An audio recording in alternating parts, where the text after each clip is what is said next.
Hello and welcome, dear students. Good afternoon, everyone. Jai Hind. Good afternoon.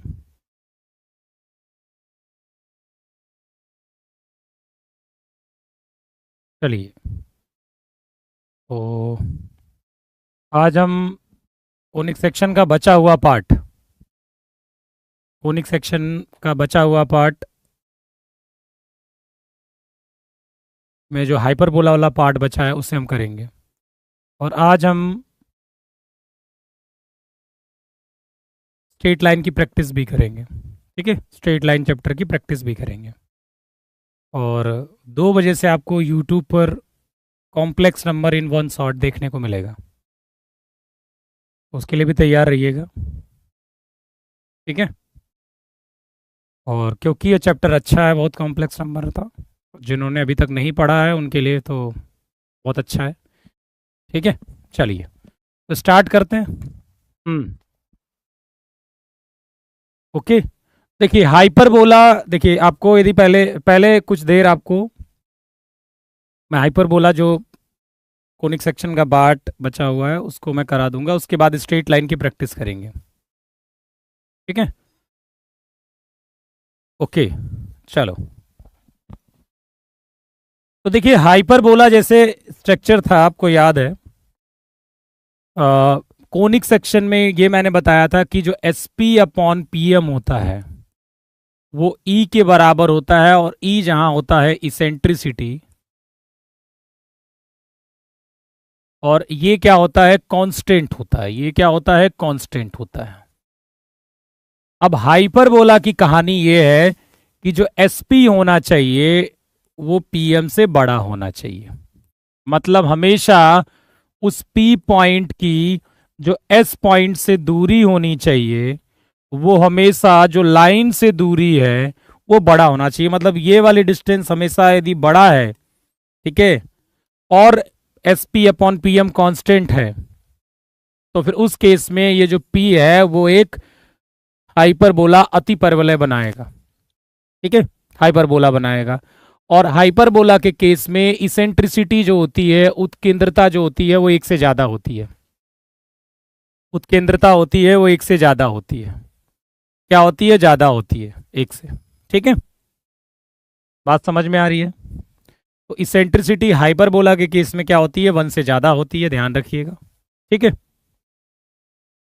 अब सब कुछ वही जैसे आप इलिप्स में पढ़े थे, लेटस रेक्टम, सब इस तरह की चीजें वैसे यहां पर भी आपको देखने को मिलेगी। ठीक है, लगभग आधे घंटे बाद आपको स्ट्रेट लाइन की प्रैक्टिस देखने को मिलेगी।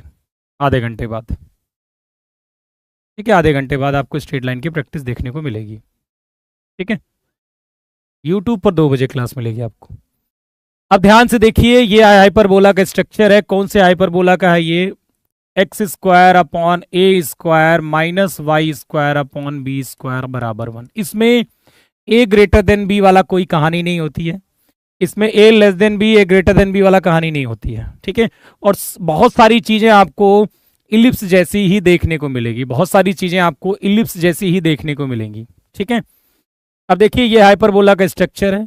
इसमें जो फोकाई है, जो फोकस है, जो फोकाई है वो क्या है, जैसे इलिप्स में होता है।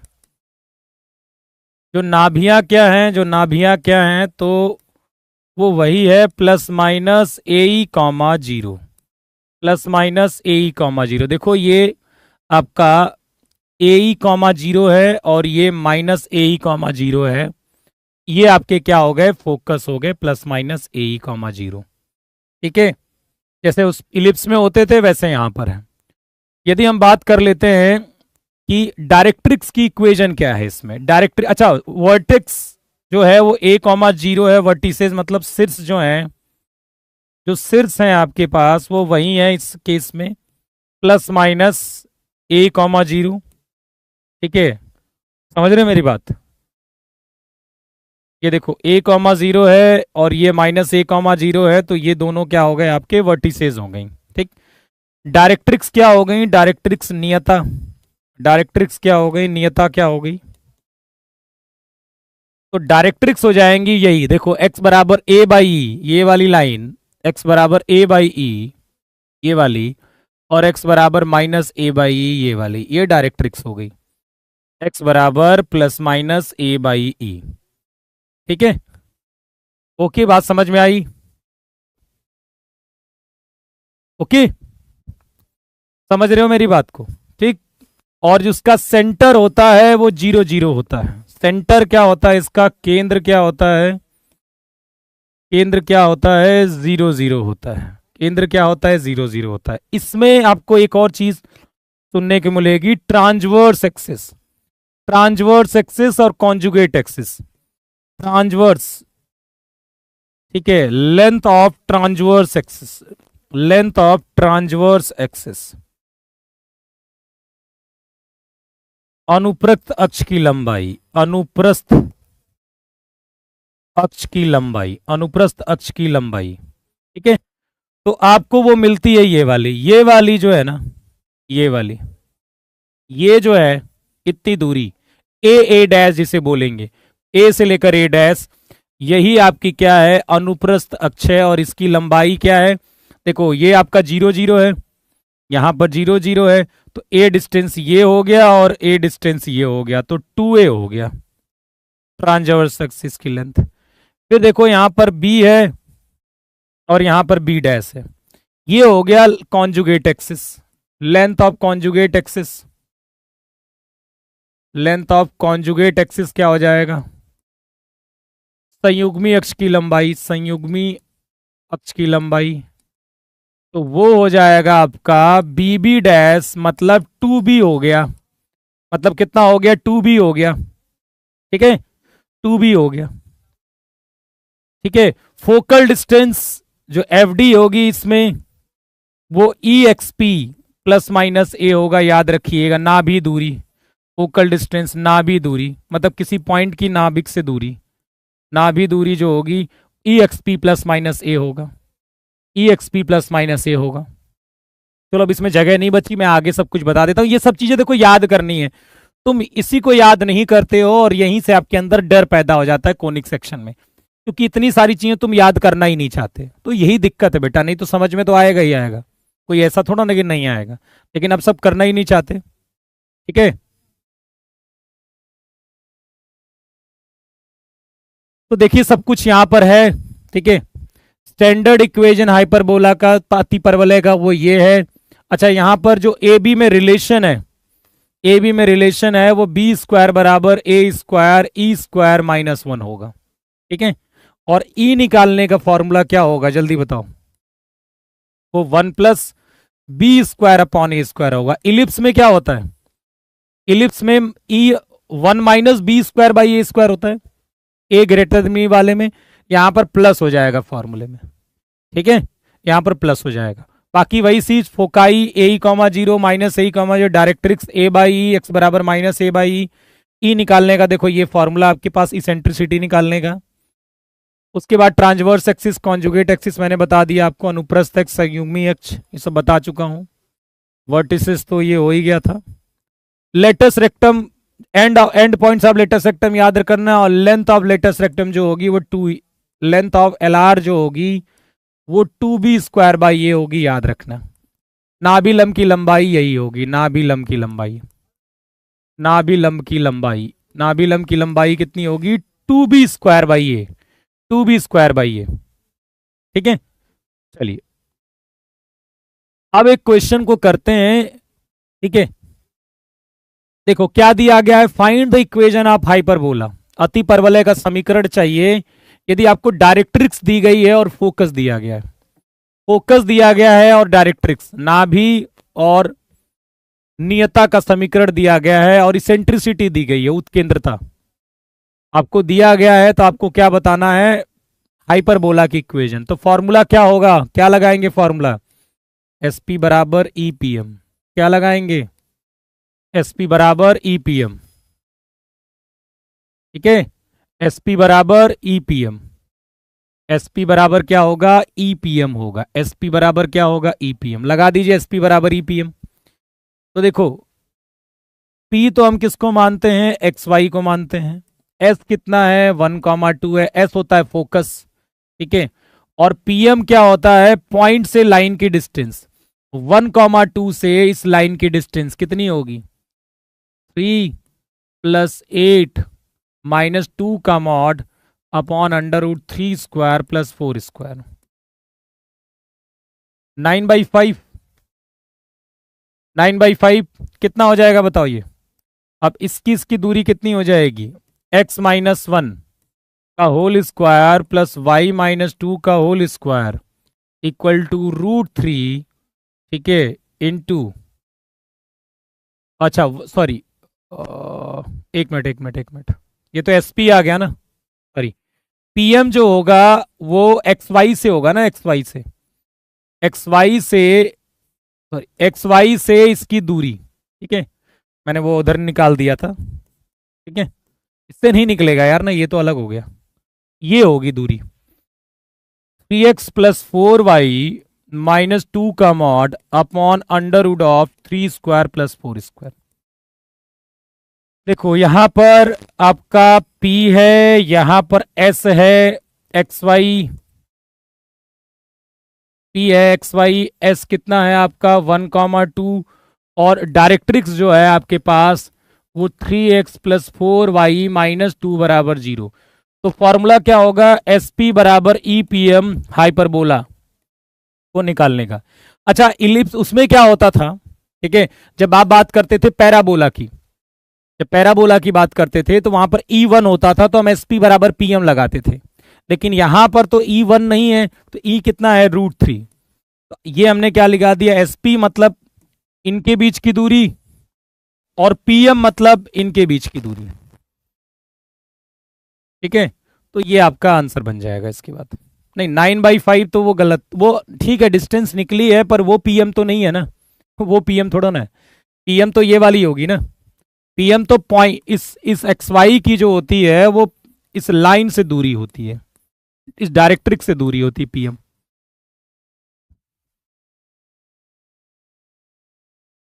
बात समझ में आ गई। तो ये आपका SP हो गया, ये E हो गया, और ये क्या हो गया, PM हो गया, ये क्या हो गया, PM हो गया।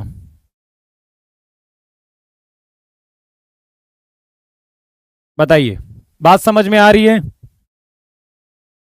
SP बराबर EPM समझ में आ गया, आगे बढ़ू मैं इसमें, कोई दिक्कत। SP बराबर EPM करते हैं भाई, आपने शुरू से ही पढ़ते आए हो, ठीक है, ये फॉर्मूला जब आपको फोकस दिया होगा और डायरेक्ट्रिक्स दी होगी, जब भी आपको फोकस दिया होगा, ठीक है, नाभि दी होगी और नियता दिया होगा, तो SP बराबर EPM से चाहे आप आ, आ, उसकी चाहे आप पैराबोला की परवलय का समीकरण भी निकाल सकते हो, इलिप्स का दीर्घवृत्त का भी निकाल सकते हो, आप निकाल सकते हो, और हाइपरबोला का भी निकाल सकते हो।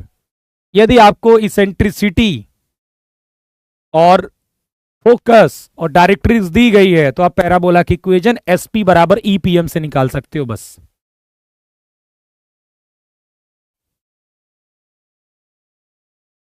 अरे पॉइंट P की M से दूरी नहीं आई समझ में यार, XY पॉइंट से इस लाइन की दूरी नहीं जानते हो आप निकालना, मतलब SP बराबर EPM, मतलब ये आप लगा नहीं सकते, आप रख नहीं सकते, ये कोई कंफ्यूजन कैसे हो सकती है, हैं? अरे यार आपका ये आपको S दिया गया है और ये आपको लाइन दी गई है, और एक पॉइंट P, ये जो P पॉइंट होता है उसको मैंने XY मान लिया, तो XY से जो इस लाइन की जो दूरी है वो PM है, तो आप ये निकालना नहीं जानते हो तो स्ट्रेट लाइन जाके पढ़ लो। √3 नहीं जानना चाहते हो, ये E की वैल्यू है, तो गधा हो तुम। और यदि SP निकालना नहीं जानते हो, ये दूरी नहीं निकालना चाहते हो, फिर जाके आप स्ट्रेट लाइन पहले पढ़ लीजिए, और सब कुछ जानते हो तो फिर तो कोई दिक्कत नहीं है। अब इसको आप होल स्क्वायर करके इधर उधर अरेंज करके कर सकते हो, इसका होल स्क्वायर करिए, ठीक है, उसके बाद आराम से इसको सॉल्व कर सकते हो। चलिए, find the eccentricity of the hyperbola. आपको क्या चाहिए, eccentricity of the hyperbola, hyperbola की उत्केंद्रता चाहिए, whose latus rectum is half of its transverse axis. मान लेते हैं कि हमारे पास जो हाइपरबोला है वो x² upon a² minus y² upon b² बराबर 1, इसकी क्या चाहिए, इसेंट्रिसिटी, उत्केंद्रता चाहिए। क्या चाहिए इसकी, इसेंट्रिसिटी। ठीक है, इसेंट्रिसिटी चाहिए। ठीक। देखिए जो स्ट्रेट लाइन नहीं पढ़ेगा ना तो उसको सर्कल समझ में आएगा ना तो कोनिक सेक्शन समझ में आएगा। इसीलिए आप स्ट्रेट लाइन अपना अच्छा करिए। मैंने कितनी बार आपसे कहा सिस्टमेटिक पढ़ा करिए तभी मैथ आएगी, बीच बीच से कभी मैथ नहीं आती। ठीक है, इसेंट्रिसिटी आपको चाहिए। क्या दिया गया है, जो लेटस रेक्टम है, अब लेटस रेक्टम क्या था, उसका फॉर्मूला वो 2b² था। जो नाभि लंब है, जो लेटस रेक्टम है वो क्या है, हाफ है। किसका हाफ है, ट्रांसवर्स एक्सिस का। ट्रांसवर्स एक्सिस का, अनुप्रस्थ अक्ष का। अनुप्रस्थ अक्ष को मैंने 2a बोला था। अनुप्रस्थ अक्ष को मैंने क्या बोला था, 2a बोला था। ठीक है, अनुप्रस्थ अक्ष को क्या बोला था, 2a बोला था। तो इसका हाफ क्या है, 2a है। ई निकालने का फॉर्मूला क्या है, √1 + b² / a²। ये समझ में आपको आ गया तो यहां से कुछ वैल्यू निकलेगी, यहां इस्तेमाल करके मुझे ई बताइए फटाफट। ठीक है,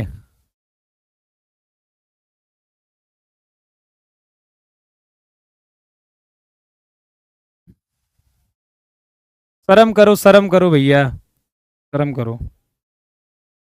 क्या यार, स्ट्रेट लाइन में आपको पढ़ा चुका हूं, स्ट्रेट लाइन पढ़ा चुका हूं। वज्र गधा हो तुम लोग, वज्र, वज्र जिसे बोलते हैं। जिसको यही नहीं पता होगा किसी को कि मान लो स्ट्रेट लाइन पढ़ाया है कि नहीं, ऐसा भी है क्या, जल्दी बताओ। स्ट्रेट लाइन पढ़ चुके हो, कोई दिक्कत नहीं है, अंशु जी बताइए जल्दी से।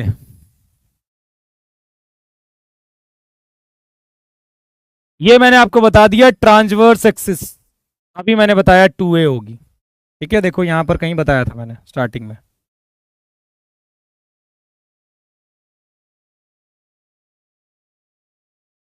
Length of transverse axis a-2a, मतलब ये वाली लेंथ होती है। और LR जो है वो 2b² है। तो यहां से देखो 2 से 2 कट जाएगा। ठीक है, b² / a² हो जाएगा यहां से 1/2। ई कितना आ जाएगा, 1 + 1/2, मतलब √3/2, √3/2, √3/2। चेक करो, √5/2 नहीं होगा, √5/2 तो नहीं सोच रहा, √3/2। चलिए, √3/2 ठीक है। अब आप देखिए कॉन्जुगेट हाइपरबोला क्या होता है। ठीक है,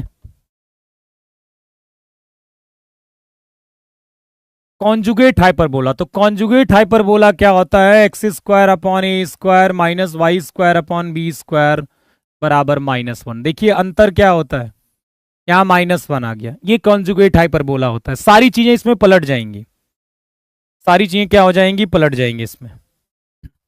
तो कॉन्जुगेट हाइपरबोला क्या होगा, x² / a² - y² / b² = -1। अच्छा एक चीज देखिए, आपने अभी फोकल डिस्टेंस क्या पढ़ी थी इसमें, एफडी क्या पढ़ा था, एफडी क्या क्या पढ़ा था, EXP + a था और EXP - a था, दो एफडी थे ये। ठीक है, इनका डिफरेंस क्या होगा, difference of FD, focal distance. FD मतलब फोकल डिस्टेंस। नाभि दूरियों के अंतर क्या होगा, नाभि दूरियों का अंतर,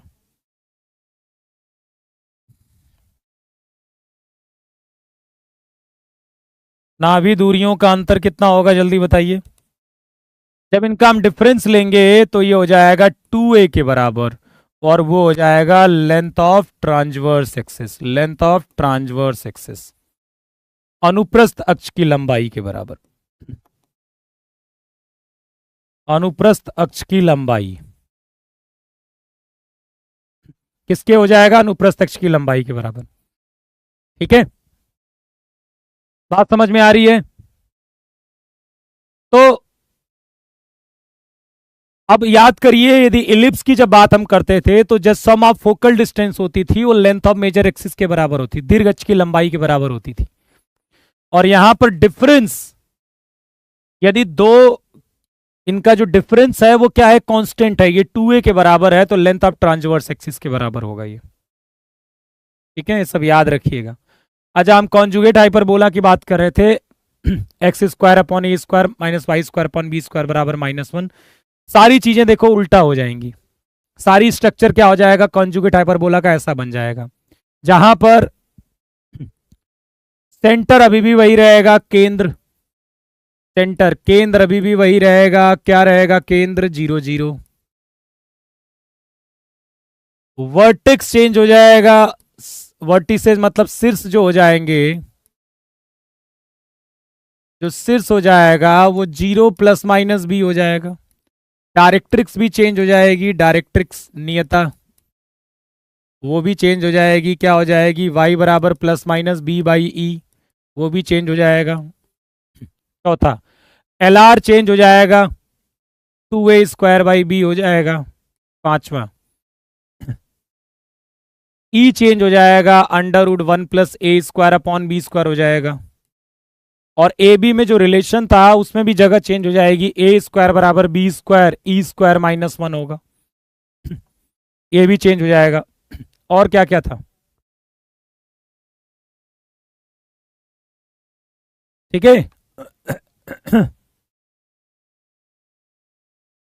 बताओ, ठीक है, कोई दिक्कत?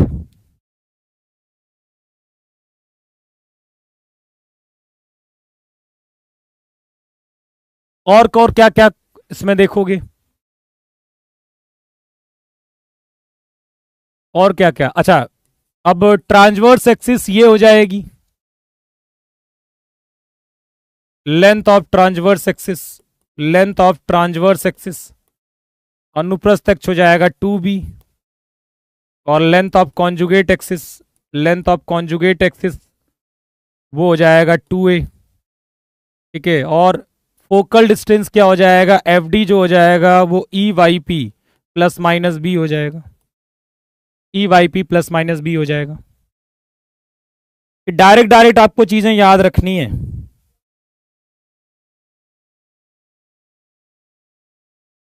सब उल्टा करना है। यहां पर कितना हो जाएगा, 0 प्लस माइनस बी हो जाएगा।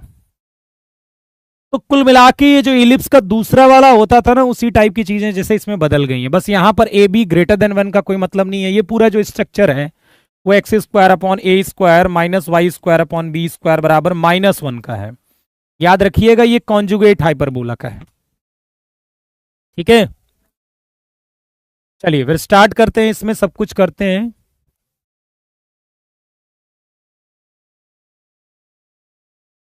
यही सब देखो, यही सब स्ट्रक्चर है, आपको इक्वेशन ये है, ये रिलेशन है, वर्टिसेस हैं, एल आर है, यही सब है। ठीक है, अब एक चीज देखिए, ये जो इवन इसेंट्रिसिटी है, जो इवन इसेंट्रिसिटी है वो इसकी है, x square upon A square plus y square upon b square, sorry x square a square minus Y square upon b square बराबर 1।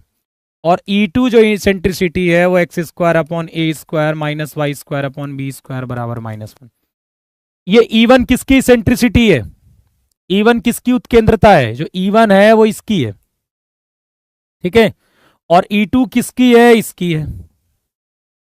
E1 इसकी है और E2 क्या है, इसकी है eccentricity.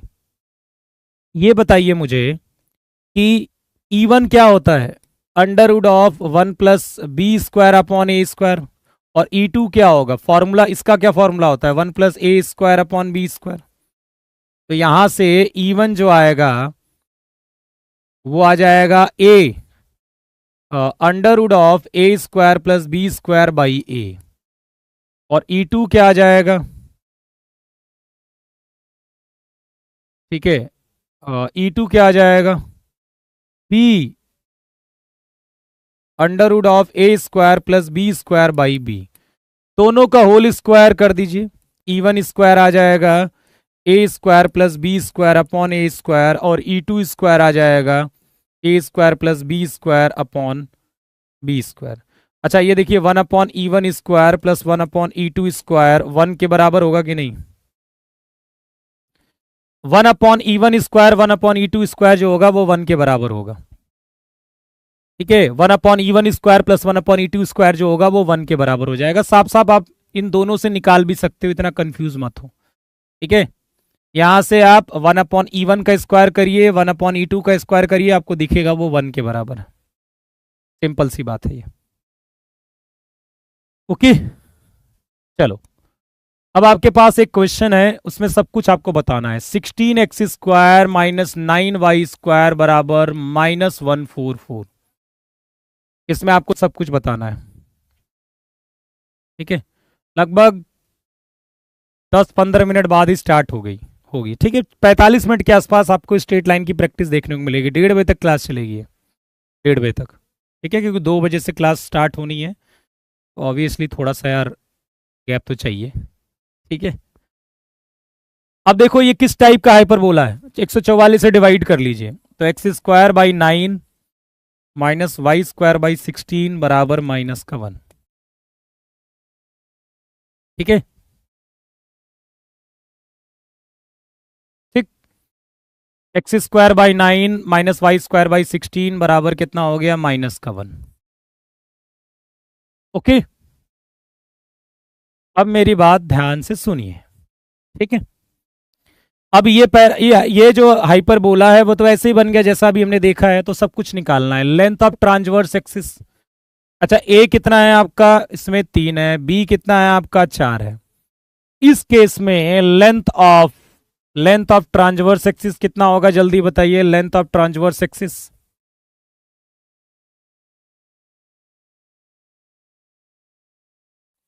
Length of transverse axis, अनुप्रस्थ अक्ष की लंबाई कितनी होगी?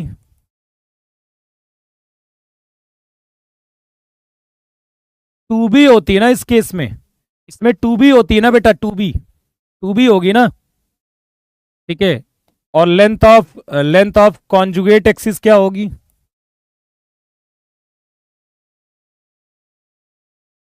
संयुग्मी अक्ष की लंबाई। वो इस केस में क्योंकि ये माइनस वाला पैराबोला है, वो कितनी होगी? 2a होगी। तो सब कुछ तो आप निकाल ही लोगे। ठीक है, और क्या है? इसेंट्रिसिटी है। इसेंट्रिसिटी का फॉर्मूला क्या होगा? 1+a² अपॉन b² होगा। तो एयरफोर्स का पेपर दिया था क्या किसी ने इसमें? एयरफोर्स का पेपर दिया था क्या? 1 E बराबर √1+a² अपॉन b² होगा। ये भी लगा सकते हो, ए भी तो आपको गिवन ही है। और बताइए, कोऑर्डिनेट ऑफ फोकाई, तो ये 0, ± b होगा। अब यार ई आपका निकल ही चुका होगा, बी भी आपको पता है, इससे आप कोऑर्डिनेट ऑफ फोकाई निकाल लोगे। वैल्यू तो डालनी है बस। और बताइए, वर्टिसेस क्या होगी? 0, ± b। वर्टिसेस भी निकाल लोगे, शीर्ष आ जाएगा, ये वर्टिसेस आ जाएगा। और बताओ, एल आर जो होगा वो 2a² बाई b होगा। ये आपका एल आर होगा।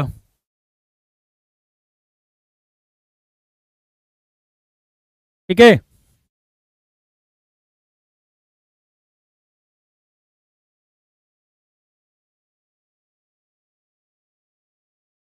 ओके।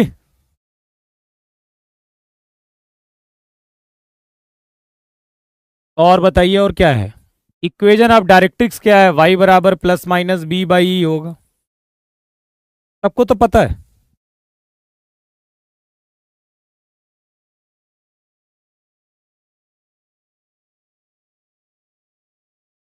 आसान है, पेपर तो आसान होता है। एयरफोर्स का तो आसान ही आता है, ज़्यादा टफ नहीं आता। एनडीए का मैथ्स टफ आती है, एयरफोर्स वाले में ज़्यादा दिक्कत नहीं है।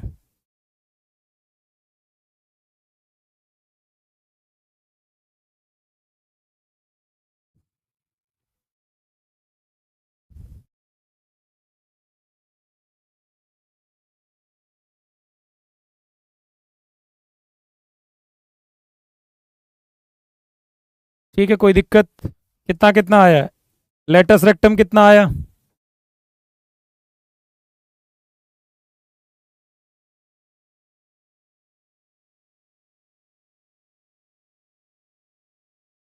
एयरफोर्स में आसान आता, अभी एयरफोर्स वाले पेपर को देखकर जज मत कीजिएगा, इन्हीं टॉपिक से एयरफोर्स में भी क्वेश्चन आते हैं। सारे टॉपिक लगभग यही हैं, लेकिन एयरफोर्स के एग्जाम में आसान क्वेश्चन पूछे जाते हैं। लेबल होता है ना अपने, भाई जितना जितना आप पढ़ते हो लगभग समझ लीजिए 90% जेई में भी आता है, लेकिन क्या जेई का क्वेश्चन आपके क्वेश्चन में अंतर नहीं होता? तो लेबल होता है क्वेश्चंस का, ठीक है, समझ रहे हो? जैसे क्या होता है कि जैसे क्रिकेट होता है तो उसमें टीम होती है, भाई क्रिकेट तो क्रिकेट सबके से खेलते हो, लेकिन कई बहुत खतरनाक टीमें होती हैं, उसमें अच्छे बॉलर्स होते हैं, बॉल तो सभी कराते हैं, वही वाला है, समझ रहे हो?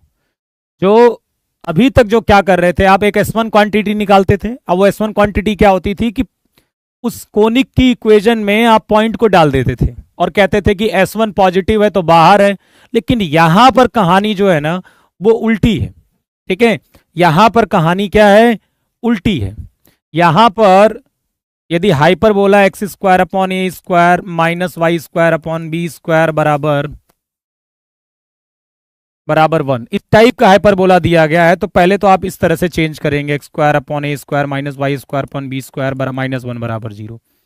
अब यदि पॉइंट आपको x1 y1 दिया गया है तो S1 क्वांटिटी क्या होगी, यहां डालेंगे हम x1 अपॉन ए square plus sorry minus y1 upon b square minus 1 बराबर 0, ये आएगी। सॉरी 0 तो नहीं लेंगे, हाँ मतलब रखेंगे इसमें ही, ठीक। अब ये क्वांटिटी, अब ये S1 यदि ग्रेटर देन 0 हुआ तो फिर इनसाइड होगा। ये थोड़ा सा हाइपरबोला वाले में उल्टा है, बाकी वाले में आपको सेम ही मिलता है, चाहे आप सर्कल निकालते हो, चाहे इलिप्स निकालते हो, चाहे पैराबोला निकालते हो, उसमें जब S1 ग्रेटर देन 0 होता है तो वो बाहर होता है, लेकिन यहां पर इनसाइड है ऑन, और S1 लेस देन 0 क्या हो जाएगा, आउटसाइड। ये याद रखिएगा, यहां पर थोड़ा सा केस उल्टा है और इसमें करके मुझे बताने की जरूरत नहीं क्योंकि बहुत सिंपल सा है। पॉइंट उठा के पैराबोला में उसी में ऐसे उठा के इसमें डाल देना है, बस देख लेना है पॉजिटिव आ रहा है नेगेटिव आ रहा है क्या आ रहा है, बात समझ में? ये वाले में उल्टा है हाइपरबोला में। अब मैं आपको बता दे रहा हूं थोड़ा सा टेंजेंट के बारे में, इक्वेशन ऑफ टेंजेंट के बारे में। देखिए इन पर बहुत सारे टॉपिक है, मैं फिर से आपको बताना चाहता हूं। यदि आप, कई बार क्या होता है इसमें कुछ ऐसे क्वेश्चन जरूर आ सकते हैं कि आपके एग्जाम में जो शायद मैं आपको न पढ़ाया हूं, ऐसी पॉसिबिलिटी एक दो क्वेश्चन की बन सकती है कोनिक में। उसका रीजन ये है क्योंकि हम जितना कोनिक पढ़ते हैं ना, ठीक है, उससे कई गुना ज्यादा जेई के पेपर में आता है। और कई बार क्या होता है कि ये वहां से उठा के उसके क्वेश्चन उठा के कई बार दे देते हैं ये, तो यार इस चक्कर में हमें बहुत ज्यादा पढ़ना पड़ेगा। और क्योंकि हमारे पास इतने चैप्टर वैसे ही ज्यादा हैं, इतना कम समय मिलता है, तो हम क्यों एक आध दो क्वेश्चन के लिए इतना ज्यादा खपाएं, ठीक है? क्योंकि ऐसा तो है नहीं कि 120 क्वेश्चन में 118 17 कभी मेरिट चली जाती है, मतलब 110 क्वेश्चन नीचे सिलेक्शन ही नहीं होगा हमारा। मैं कह रहा हूं 110 तो टॉपर पा जाए, बहुत बड़ी बात है। तो उसके चक्कर में हम बहुत ज्यादा डिटेल में नहीं पढ़ेंगे, ठीक है? यदि हमारे पास समय बचेगा तो मैं जरूर कहोगे तो मैं लास्ट में आपको वो ज्यादा पढ़ा सकता हूं, या किसी जिन बच्चों को लगेगा कि यार मुझे एक्स्ट्रा पढ़ना है तो मैं पढ़ा दूंगा, लेकिन वो अलग सेशन आप मुझे बताओगे तो मैं करके करा दूंगा। मोस्टली जो ज्यादा चांसेस आने के हैं वही मैं करा रहा हूं, इक्का दुक्का आ सकता है तो उसके लिए आप तैयार रहिएगा। बाकी चैप्टरों में ज्यादा देखो 5 से 7 क्वेश्चन ऐसे एग्जाम में आपको मिलेंगे जो शायद उन टॉपिक के बारे में भी आपने नहीं सुने होंगे, क्योंकि वो जनरली हम नहीं पढ़ाते हैं, क्योंकि वो फिर बहुत ब्रॉड सिलेबस हो जाता है। लेकिन उसके चक्कर में आपको दिक्कत नहीं करनी है, परेशान नहीं होना बहुत ज्यादा। अब देखिए यदि इक्वेशन ऑफ टेंजेंट की बात करें हम, यदि हम इक्वेशन ऑफ टेंजेंट की बात करें, बस ये टॉपिक के बाद मैं आपको स्ट्रेट लाइन की प्रैक्टिस शुरू करूंगा।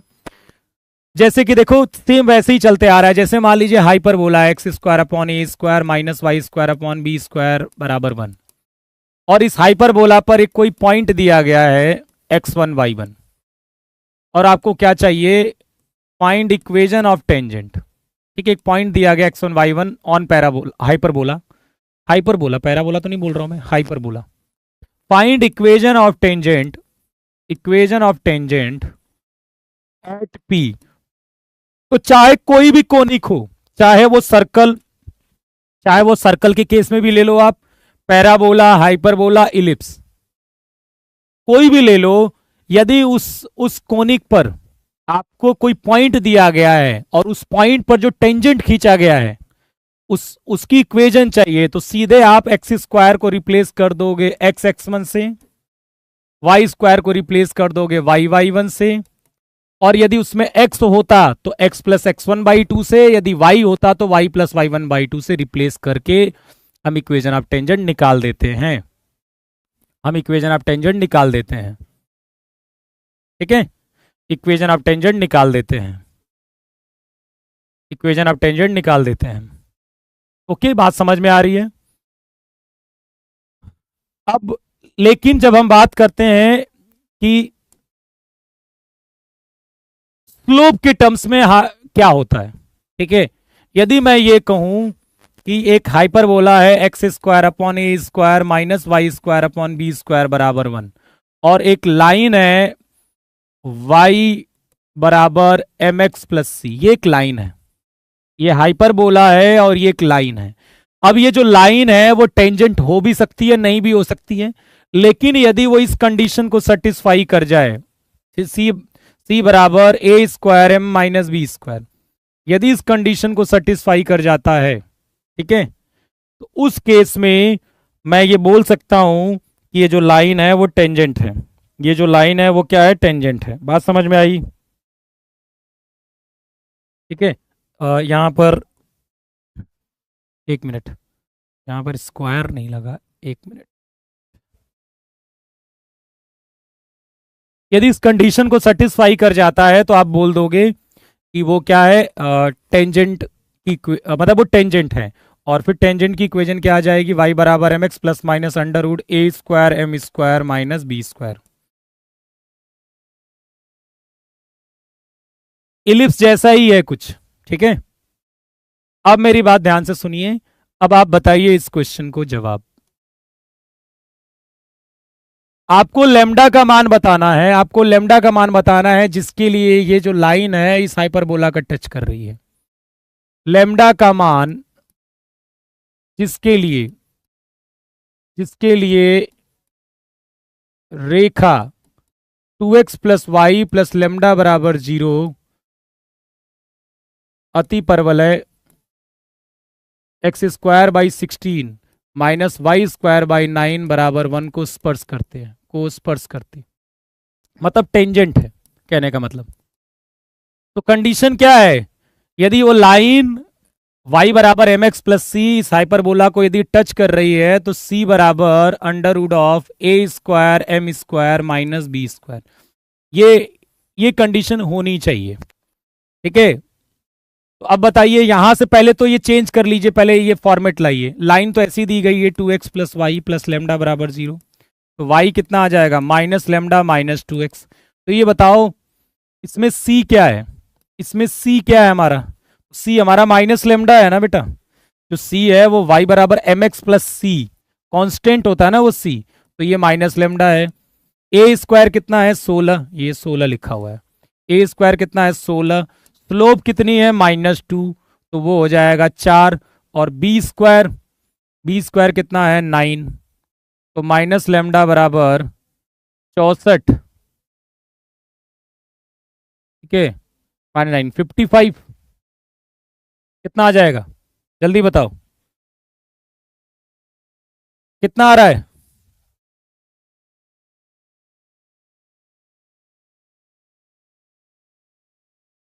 बोलो जल्दी से, कितना हो गया ये? 55 अंडर रूट में, तो लेमडा बराबर कितना हो गया? -√55।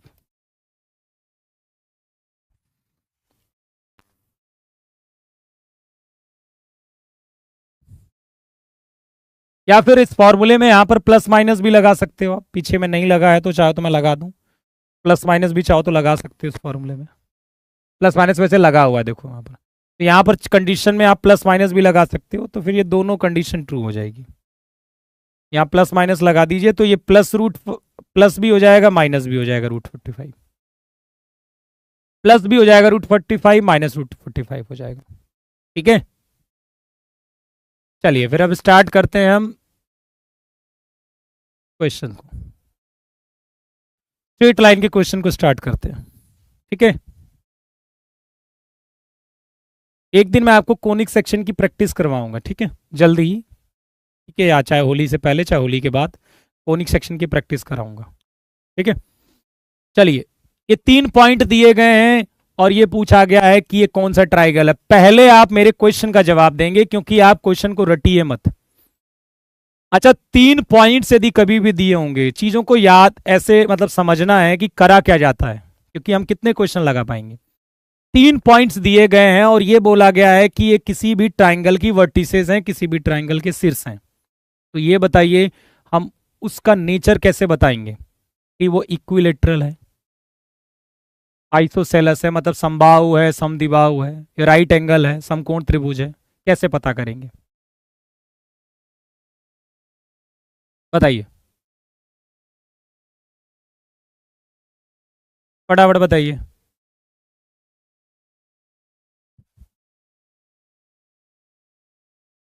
डिस्टेंस निकालकर, डिस्टेंस निकालकर आप तीनों की डिस्टेंस निकालिए, उससे यह भी प्रूफ हो जाएगा कि वो इक्विलेटरल है कि नहीं है,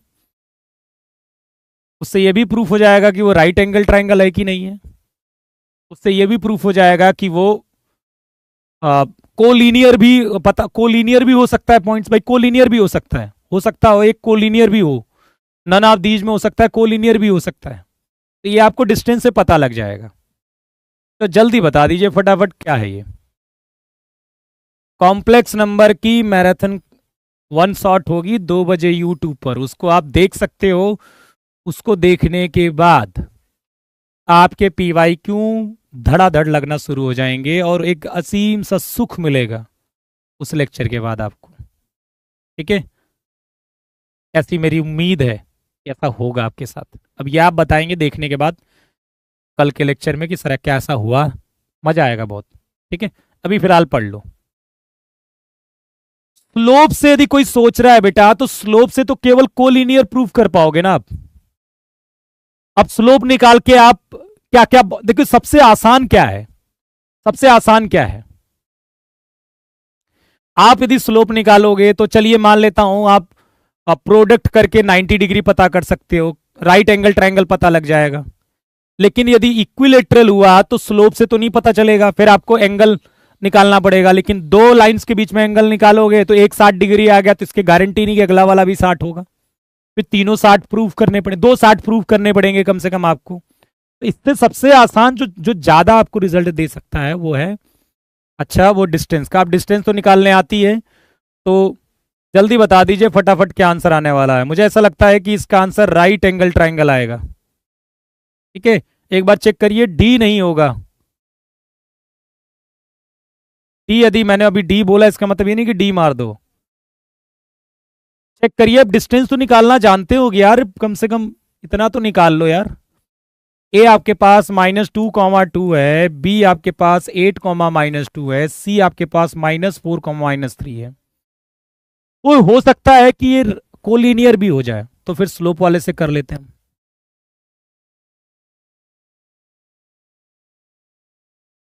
चलिए, बात समझ में आ गई।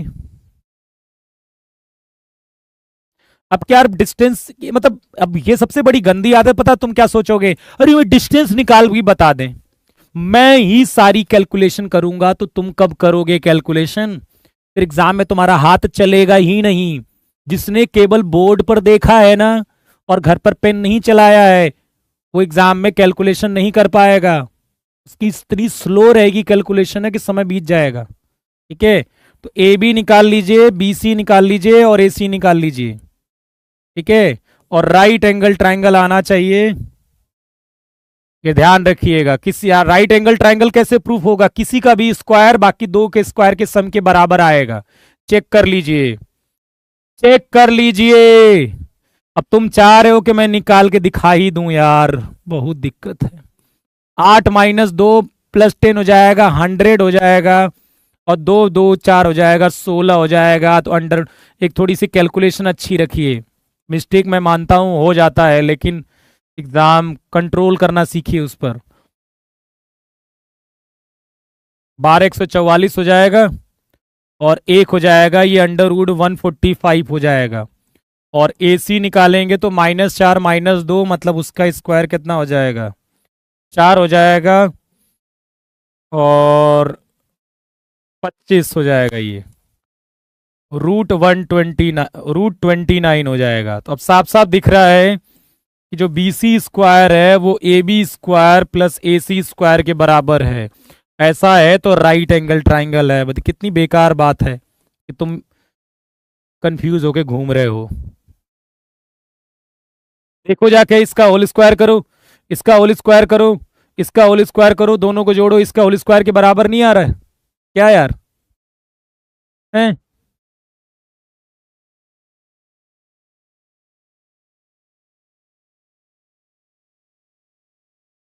तो डिस्टेंस भी मेरे से निकलवाओगे यार?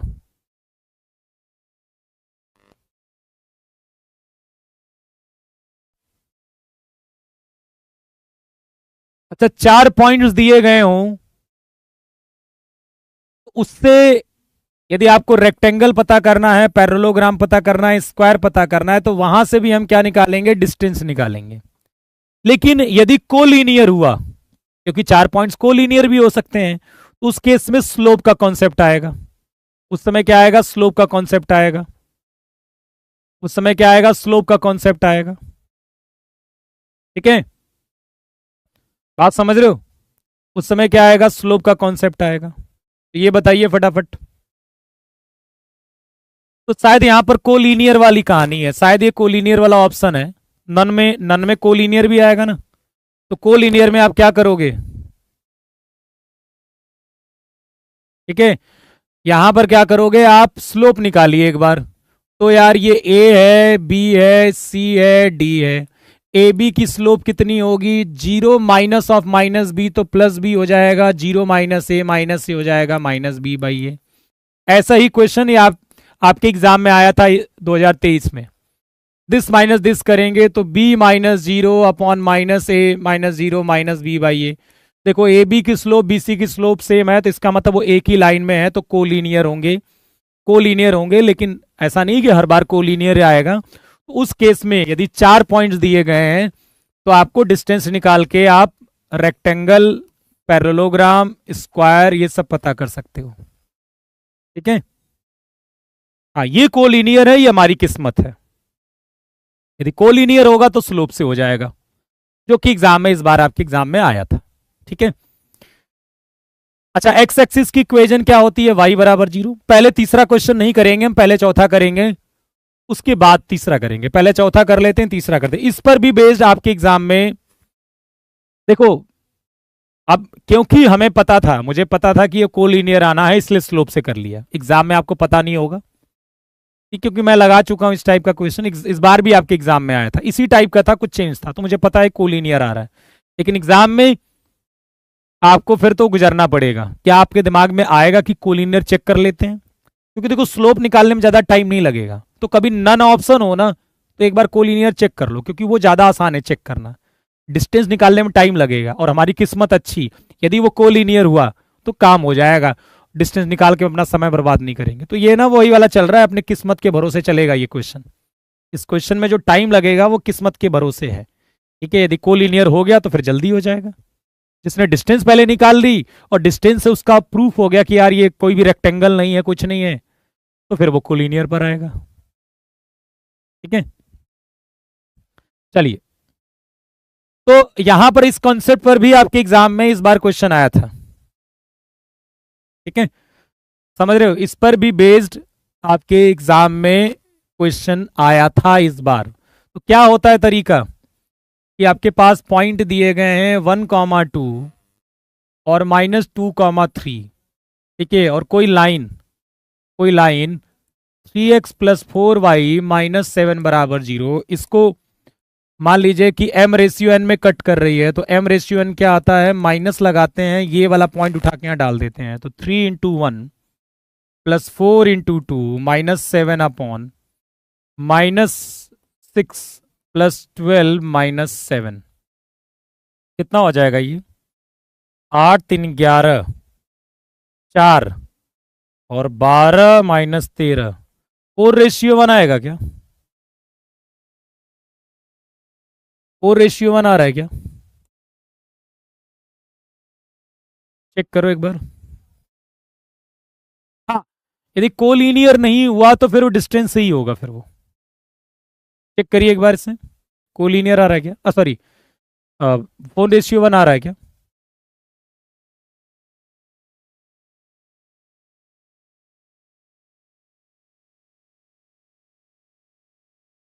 चलिए अब यहां पर क्वेश्चन जो है वो है 3,4 और 5,6। इन दोनों पॉइंट को जो मिलाने वाली लाइन है उसको एक्स एक्सिस किस रेशियो में डिवाइड कर रही है? लेमडा रेशियो में डिवाइड कर रही है, लेमडा बाई 1 में डिवाइड कर रहा है, तो आपको लेमडा चाहिए। तो एक्स एक्सिस की इक्वेशन क्या होती है? y बराबर 0। तो यार माइनस साइन लगाओगे, जब ये इसमें डालोगे तो 4 डालोगे तो 4 हो गया, फिर यहां पर 6 डालोगे, इसमें डालने को तो केवल y ही है ना, और तो कुछ है नहीं। तो कितना हो गया? -2/3 हो गया लेमडा का मान, -2/3 हो गया ये लेमडा का मान, -2/3 हो गया। समझ रहे हो बात? तो इस पर बेस्ड आपके एग्जाम में पिछले वाले कॉन्सेप्ट बेस्ड आया था। Area of triangle formed by the mid point of the sides of the triangle whose vertices are. क्या दिया गया, क्या पूछा है, पहले इस क्वेश्चन को समझना बहुत जरूरी है।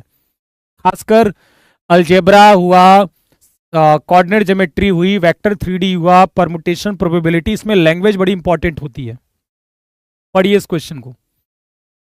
The area of the triangle found by the mid points of the triangle, मतलब आपको यदि मध्य बिंदुओं को ज्वाइन करके जो त्रिभुज बन रहा है उसका एरिया चाहिए। यदि मैं इसको मान लूं कि ये M1 M2 M3 ये 3 मिड पॉइंट है, तो मुझे area of triangle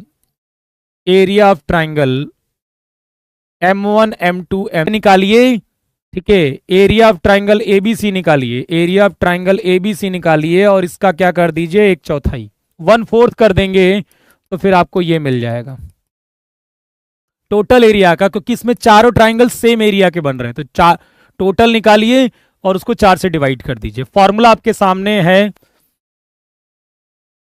half 211 x1y11 x2y21 और x3y31, x1y11 x2y21 x3y31।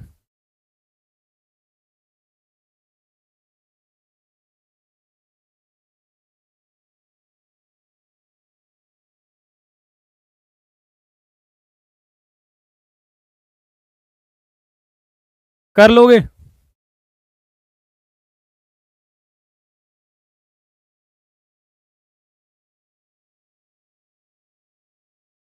हो जाएगा ना इसमें? बताओ।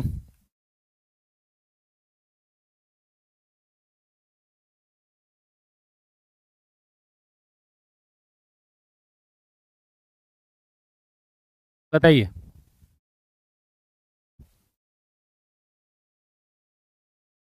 हाँ, या तो आप मिड पॉइंट निकाल लीजिए, या तो फिर मिड पॉइंट निकाल लीजिए, फिर एरिया ऑफ ट्राइंगल लगा लीजिए, इन तीनों मिड पॉइंट निकाल लीजिए, तब एरिया ऑफ ट्राइंगल निकाल लीजिए।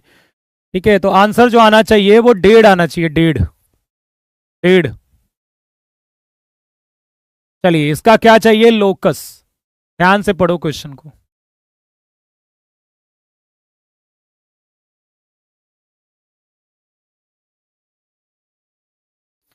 The line segment joining 5,0, the line segment joining 5,0 and 10 cos theta and 10 sin theta। चलो, एग्जैक्ट फिगर की कोई जरूरत नहीं है फिर, ठीक है, एग्जैक्ट फिगर नहीं बनाते हम, सीधा ये कहते हैं कि जो 5,0 और 10 cos थीटा और 10 sin थीटा, इन दोनों पॉइंट को जो मिलाने वाला लाइन सेगमेंट है, ठीक है, वो P पॉइंट द्वारा, यहां पर एक P पॉइंट है जो उसको क्या कर रहा है? 2:3 में काट रहा है। जो P पॉइंट है वो 2:3 में काट रहा है, ठीक है। If theta varies then locus of P। यदि थीटा बदल रहा है तो P का लोकस बताइए। एक बात बताओ, थीटा बदलेगा तो क्या बदलेगा? यदि थीटा बदल रहा है, थीटा बदलेगा तो क्या बदलेगा? ये पॉइंट बदलेगा भाई। थीटा यदि हम 0 डिग्री रख देंगे तो ये पॉइंट अलग रहेगा, 30 रख देंगे तो पॉइंट अलग हो जाएगा। जैसे थीटा बदलेगा वैसे ये पॉइंट बदलेगा, ठीक है, ये वाला पॉइंट, और ये पॉइंट बदलेगा तो पी को भी तो मूव करना पड़ेगा ना। मान लीजिए पॉइंट यहां आ गया तो पी भी तो मूव कर जाएगा, क्योंकि लाइन तो फिर ये बनेगी। अब कोई पॉइंट कहीं यहां होगा तभी तो 2:3 में डिवाइड कर रहा है, तो पी कहां कहां मूव कर रहा है वही उसका लोकस हुआ, ठीक है। यदि थीटा बदल रहा है तो ये पॉइंट बदलेगा, और ऐसा हो रहा है तो पी को भी तो मूव करना पड़ेगा, तो पी किस कर्व पर मूव करेगा वो पता करना है। तो तरीका ये होता है कि भाई जिसका भी लोकस पता करना होता है, जिस भी पॉइंट का लोकस पता करना होता है उसको हम h, k मानते हैं। जिस भी पॉइंट का लोकस पता करना होता है हम उसको h, k मानते हैं। अब आपको क्या करना है, इस h, k को इक्वेशन में लेकर आना है, भिड़ाना है, इक्वेशन में भिड़ाना है इसको, और जो वेरी कर रहा है, जो इसमें वेरिएबल है, ठीक है, उसको इलिमिनेट कर देना है। थीटा को आपको गायब कर देना है यहां से, क्योंकि देखिए कहीं पर भी इक्वेशन में थीटा नजर नहीं आ रहा है। तो पहले भिड़ाने का इंतजाम करिए h, k को किसी इक्वेशन में। वो कैसे आएगा, वो आएगा सेक्शन फॉर्मूले से। वो किससे आएगा, सेक्शन फॉर्मूले से आएगा, सेक्शन फॉर्मूले से आएगा। तो ये बताइए कि h क्या होगा, 2 into 10 cos theta, 2 into 10 cos theta, और plus 3 into 5, plus 3 into 5 upon क्या 2 प्लस 3 5। तो ये हो गया, आप यहां से 5 काट दें क्या,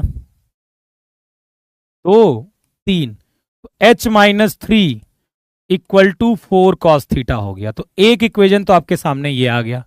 दूसरी इक्वेशन, अब देखो कॉस थीटा आया तो दूसरे से साइन थीटा लाएंगे हम, और cos square theta plus sign square theta से थीटा गायब हो जाएगा, ठीक है, थीटा गायब हो जाएगा।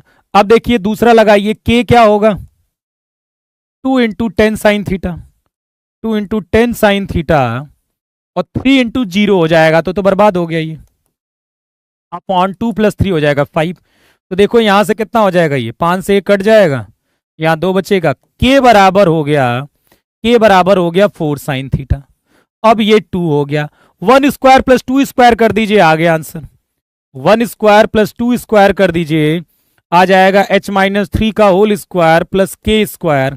और ये बताओ 4 cos square theta, 4 sine square theta, इनका होल स्क्वायर करेंगे तो सब जोड़ेंगे तो 16 आएगा ना, ठीक है। अब फिर क्या करते हैं, एच के को एक्स वाई से रिप्लेस कर देते हैं, लास्ट में एच के को एक्स वाई से रिप्लेस कर देते हैं। तो a is the correct answer. Check कर लीजिए एक बार फटाफट, a is the correct answer, ठीक है। और रुको, इधर कुछ क्वेश्चन कराता हूं मैं तुम्हें, 1 मिनट, कहां गया।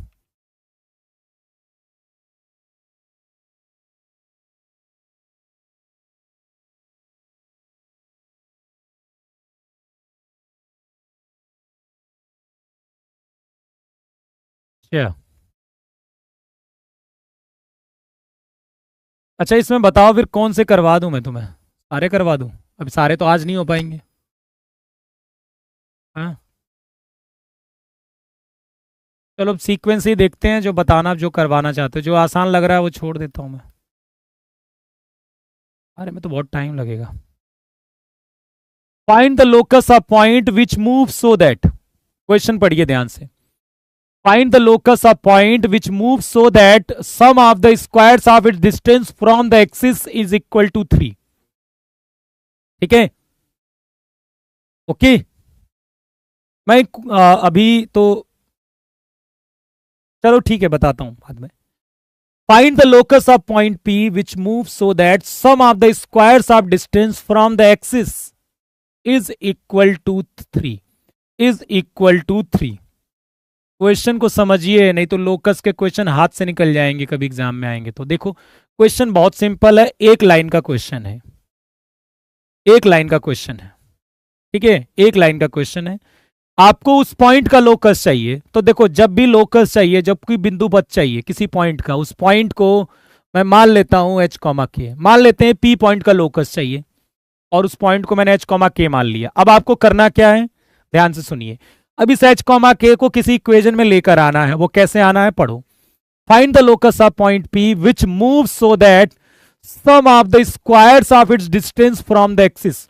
ये जो पॉइंट है ना, ये जो बिंदु है, इससे अक्षों से दूरी का जो योग है, वर्गों का योग, जो अक्षों से दूरी होगी उनके वर्गों का योग जो है वो क्या है, 3 के बराबर है।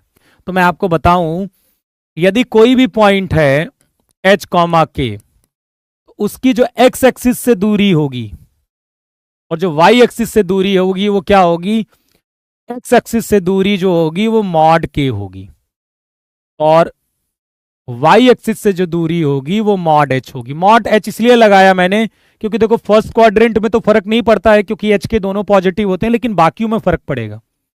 तो मैं कहूं कि इसकी आपकी x एक्सिस से डिस्टेंस चाहिए, तो x एक्सिस से जो डिस्टेंस रही होगी वो k रही होगी, ठीक है। तो इसका स्क्वायर, y एक्सिस से डिस्टेंस क्या रही होगी, h रही होगी मॉड का, तो उसके स्क्वायर। क्या यही 3 दिया गया है क्वेश्चन में? क्या क्वेश्चन यही कह रहा है कि distance from the axis is equal to sum of the squares of distance, उनसे दूरी, जो अक्षों से दूरियों के वर्गों का योग जो है, अक्षों से दूरी मॉड के मॉड h एक्सिस से डिस्टेंस और उनके स्क्वायर का सम, उनके वर्गों का योग 3 है। बस ये बाद में क्या करते हैं, एच के को एक्स वाई से रिप्लेस कर देते हैं, x square plus y square 3 के बराबर हो जाएगा, ठीक है।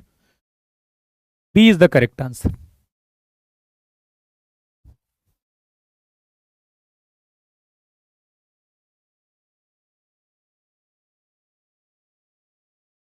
सम ऑफ स्क्वायर्स है बेटा, ध्यान से पढ़ो, सम ऑफ स्क्वायर्स है वो। तो आप सी वाला मत बताना, सी वाला मत बता दीजिएगा, सम ऑफ स्क्वायर्स है वो।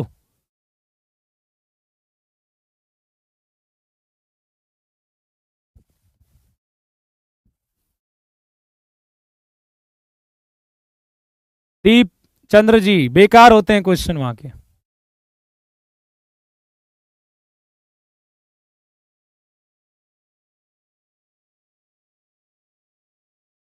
Slope of the line, slope of the line joining, अब इसकी स्लोप 1/2 दी गई है, तो स्लोप तो कर लोगे आप सीधा, y2 minus y1 x2 minus x1, यही आपका क्या होगा, स्लोप होगा। इनको बराबर कर लीजिएगा, फिर तो कैलकुलेशन है बस।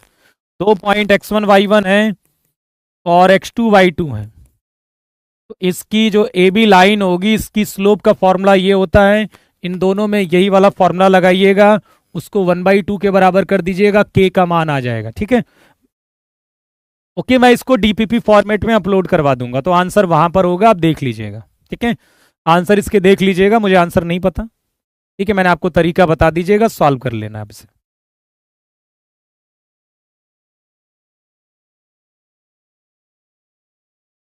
चलिए,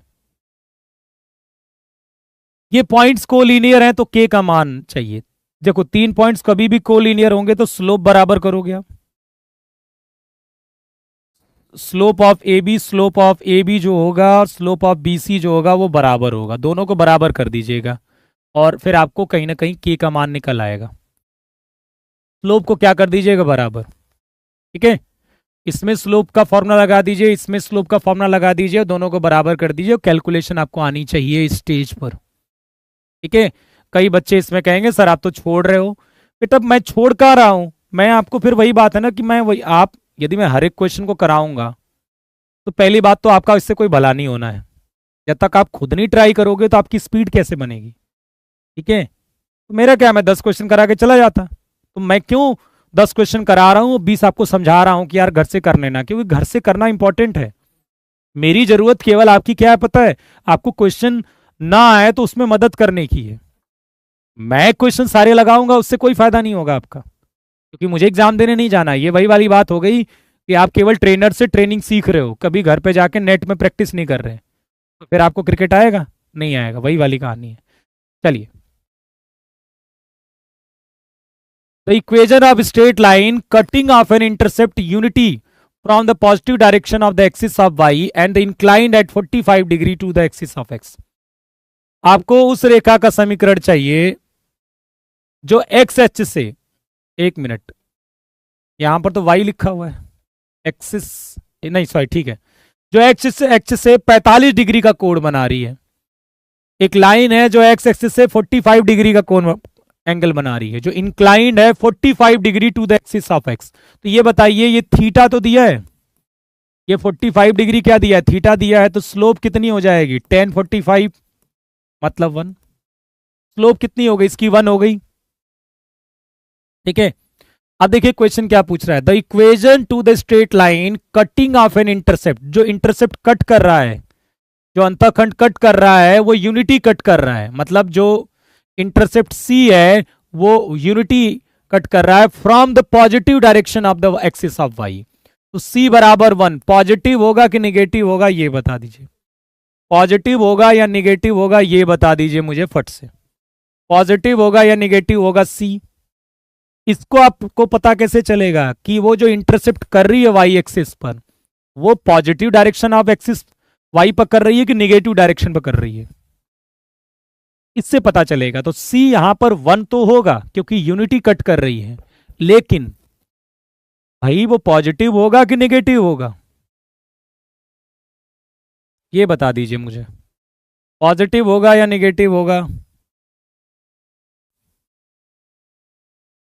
पॉजिटिव होगा ना, क्योंकि देखो पॉजिटिव डायरेक्शन ऑफ वाई पर कट कर रही है, तो सी आपका जो 1 होगा वो पॉजिटिव का होगा, तो वाई बराबर एम एक्स प्लस सी लगा देंगे हम।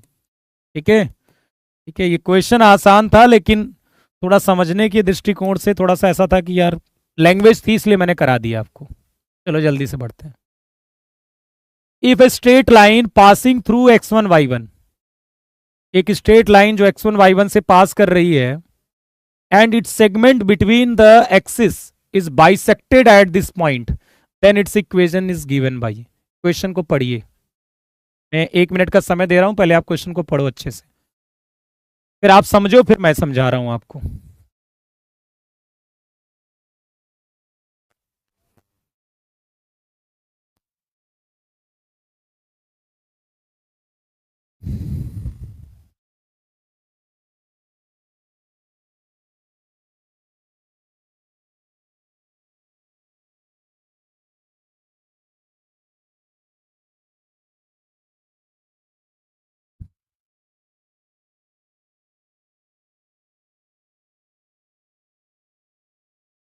तो कल जो होगा वो स्ट्रेट लाइन, इसका बचा हुआ पार्ट स्ट्रेट लाइन और क्वाड्रेटिक इक्वेशन की प्रैक्टिस होगी। ठीक है, क्वाड्रेटिक इक्वेशन इन दोनों चैप्टर की प्रैक्टिस होगी।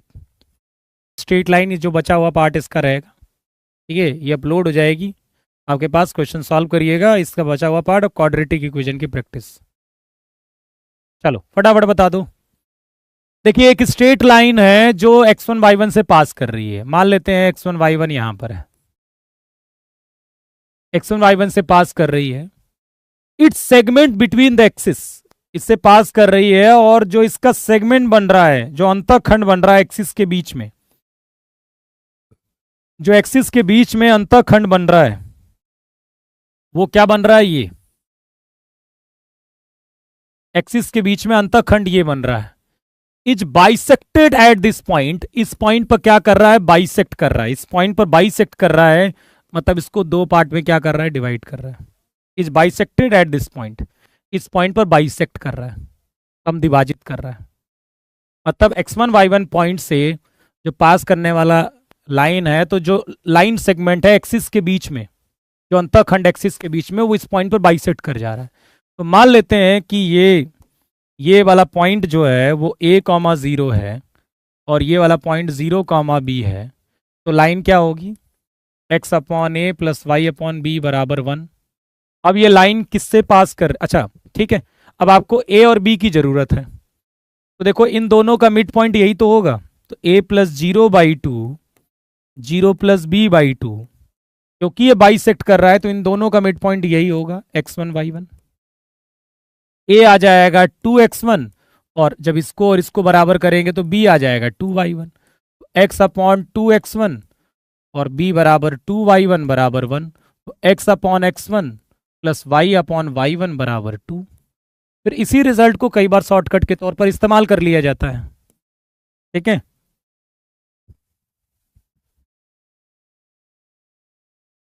भाई सेगमेंट मतलब जो अंतःखंड है वो बिटवीन एक्सिस, मतलब ये आपकी एक्स एक्सिस है, ये वाई एक्सिस है इसके बीच में, ठीक है।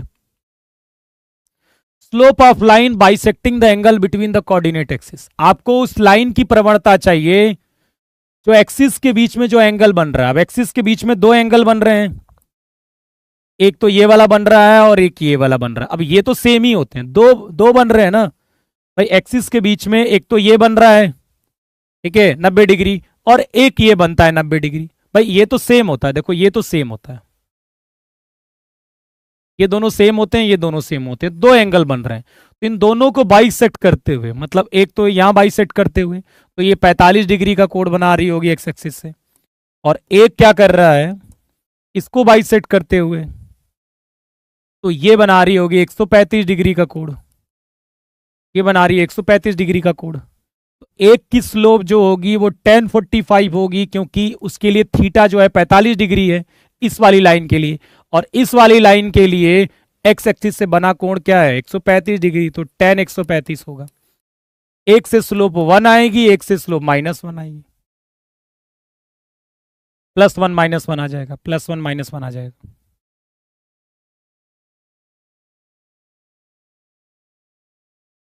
The point -4, the point -4, is the vertex of a square. -4, is the vertex of a square. One of its diagonal is 7x - y + 8 = 0. जो एक विकर्ण है ना इसका, वो 7x - y + 8 है। अब क्या वो ये है? यदि ये होगा तो फिर वो तो सेटिस्फाई करेगा -4, आप -4, सेटिस्फाई करके देखिए। मुझे तो नहीं लग रहा है, क्योंकि ये तो 28 हो गया और ये इतने नंबर है नहीं कि मिलके 28 हो जाएंगे, तो ये तो नहीं है। कौन सा है फिर? ये वाला है। अब ये बन गया आपका 7x - y + 8 = 0। क्या चल रहा है? ये स्क्वायर है, वर्ग है अपना। एक डायगोनल जो है वो ये दिया गया है, आपको दूसरे डायगोनल की इक्वेशन चाहिए, आपको इसकी इक्वेशन चाहिए। तो भाई इसकी इक्वेशन चाहिए, तो ये डायगोनल पास किससे कर रहा है? -4, 5 से। तो है तो ये लाइन ही ना, एक है तो लाइन ही। तो ये लाइन -4, 5 से पास कर रही है। तो अब इस लाइन की क्या जरूरत है? स्लोप की जरूरत है। और आपको पता है स्क्वायर में ये 90 डिग्री होता है, जो डायगोनल्स होते हैं वो 90 डिग्री पर होते हैं। इसमें स्क्वायर में, रोम्बस दोनों में, वर्ग और समचतुर्भुज दोनों में होते हैं, स्क्वायर और रोम्बस दोनों में 90 डिग्री पर। तो यार इसकी स्लोप कितनी है? इस वाले की स्लोप कितनी है? इस वाले की स्लोप, इसकी स्लोप कितनी आ जाएगी? 7। m1 जो हो गया वो 7 हो गया। तो फिर इस वाले की स्लोप कितनी आ जाएगी? m2 कितना हो जाएगा? -1/7। क्यों, कैसे हुआ? क्योंकि ये 90 डिग्री पर होते हैं। अब इसकी स्लोप मिल गई, पॉइंट आपको यही मिल गया। तो y - y1 बराबर स्लोप m x - x1 कितना है? -4, तो +4 हो जाएगा ये। x + 7y बराबर 31।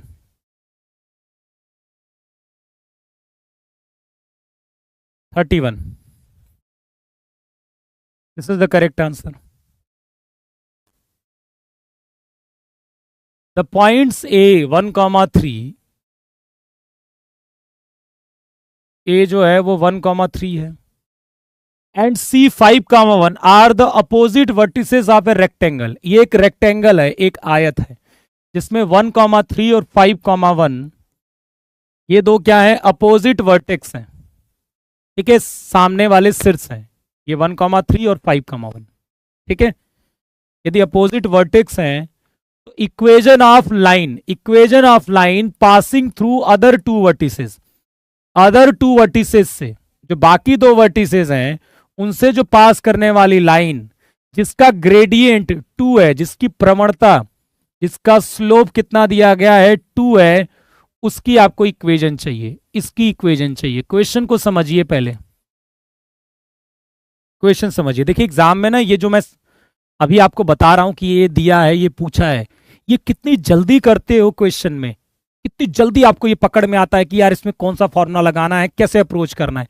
ये एग्जाम में ज्यादा क्वेश्चन करवाता है बच्चों से। ये मैं आपको जेन्युइन बात बता रहा हूं एकदम। आप जाके किसी भी, जो बच्चा अच्छे नंबर पाया होगा किसी एग्जाम में मैथ में, उससे पूछिएगा जाकर कि सर ऐसी ऐसी बातें बताते हैं, क्या ये सब बातें सही हैं, तो आपको पता चलेगा। ठीक है, तो चलिए, तो ये आपको क्या मिला, इसकी आपको इक्वेशन चाहिए, इसकी स्लोप दे दी 2, आपको इस लाइन पर किसकी जरूरत है, एक पॉइंट की जरूरत है, तभी इसकी इक्वेशन मिलेगी। वो पॉइंट कैसे मिलेगा, डायगोनल बाइसेक्ट करते हैं, जो इसका मिड पॉइंट होगा वो होगा तो यही ना, तो इस लाइन के ऊपर ही तो होगा, जो ए बी ए सी, ये सी है, ए सी का जो मिड पॉइंट होगा, ए सी का मिड पॉइंट वो आपका ये डी ही तो होगा, ए सी का मिड पॉइंट डी होगा कि नहीं, ये डी। तो जैसे ही आपको ये डी मिल जाएगा, इन दोनों का मिड पॉइंट डी मिल जाएगा, फिर तो इस लाइन की इक्वेशन चाहिए, स्लोप आपको पता ही है, पॉइंट पता है, लाइन की इक्वेशन नहीं आ जाएगी, लाइन की इक्वेशन आ जाएगी यार। ठीक है, लाइन की इक्वेशन आ जाएगी।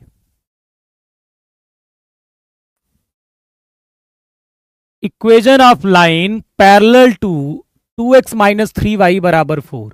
एक लाइन है जो इसके पैरेलल है। अच्छा, दो लाइन यदि पैरेलल होती हैं तो क्या होता है, स्लोप बराबर होती, समांतर होती, स्लोप बराबर होती है उनकी। ठीक, which makes with the axis of A triangle, which makes with the axis a triangle of area 12 units. मतलब एक लाइन जो इसके पैरेलल है, वो एक्सिस के साथ जो ट्राइंगल बना रही है, दोनों एक्सिस के साथ, अक्षों के साथ, उसका एरिया जो है ना वो क्या है, 12 है। तो मैं ये जो फिगर बनाने जा रहा हूं वो रफली फिगर है, हमें नहीं पता कि एग्जैक्ट क्या है, केवल समझाने के लिए बना रहा हूं मैं, मुझे नहीं पता कि क्या एग्जैक्ट है, लेकिन मैं आपको बना दे रहा हूं बस। ठीक है, तो वो रफली फिगर क्या है, एक मिनट।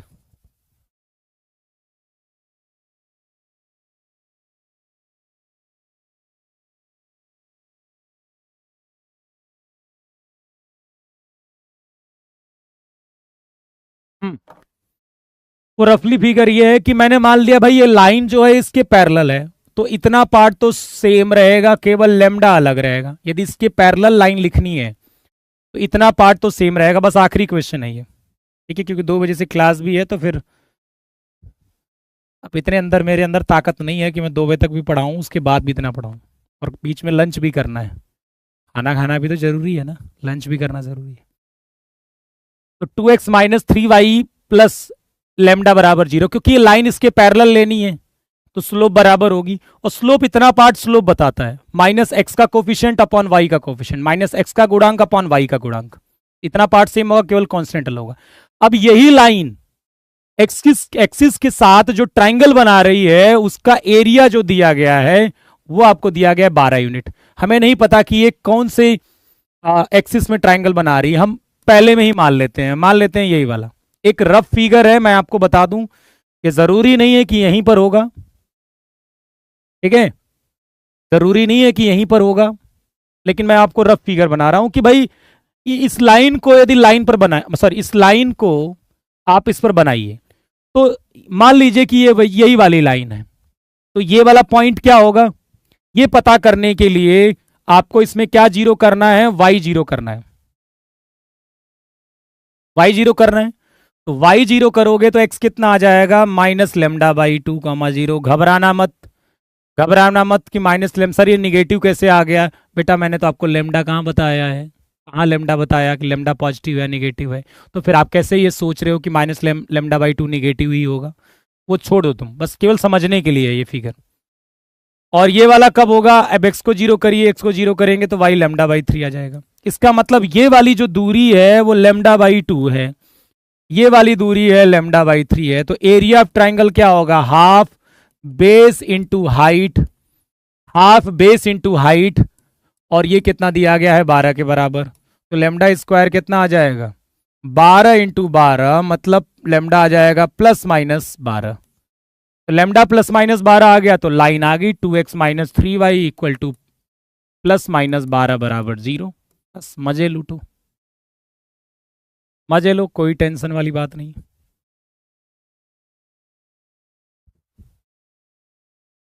चलो, बात समझ में आ गई, क्लियर है ये चीज।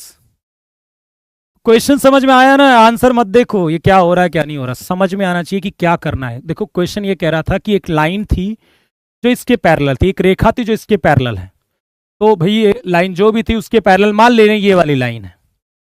अब वो कह रहा है कि जो वो लाइन जो है वो एक्सिस के साथ, एक्स एक्सिस के साथ, वाई एक्सिस के साथ जो ट्राइंगल बना रही है, कौन ट्राइंगल बना रही है, ये वाला, उसका एरिया 12 है।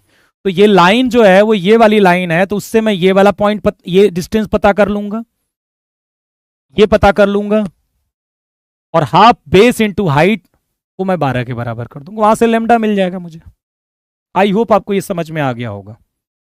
समझ में आ गया तो ठीक है।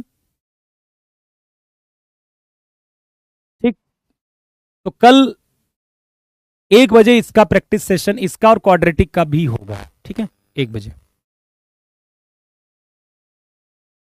ओके, चलिएगा फिर, ठीक, मैं ये इसको अपलोड करवा देता हूँ, ठीक है, इस डीपीपी को सॉल्व भी कर लीजिएगा।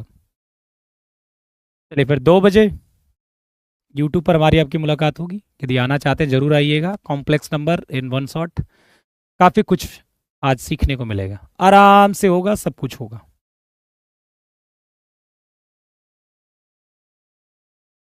थोड़ा टफ चैप्टर है, इधर आसान है, कई बार थोड़ा सा आगे टफ पड़ जाता है वो चैप्टर। ज्योमेट्री व्योमेट्री के केस में थोड़ा सा इरिटेटिंग चैप्टर लगता है कॉम्प्लेक्स नंबर, लेकिन मस्त चैप्टर है। चलिए फिर आज की क्लास में इतना ही, धन्यवाद, मिलते हैं, जय हिंद।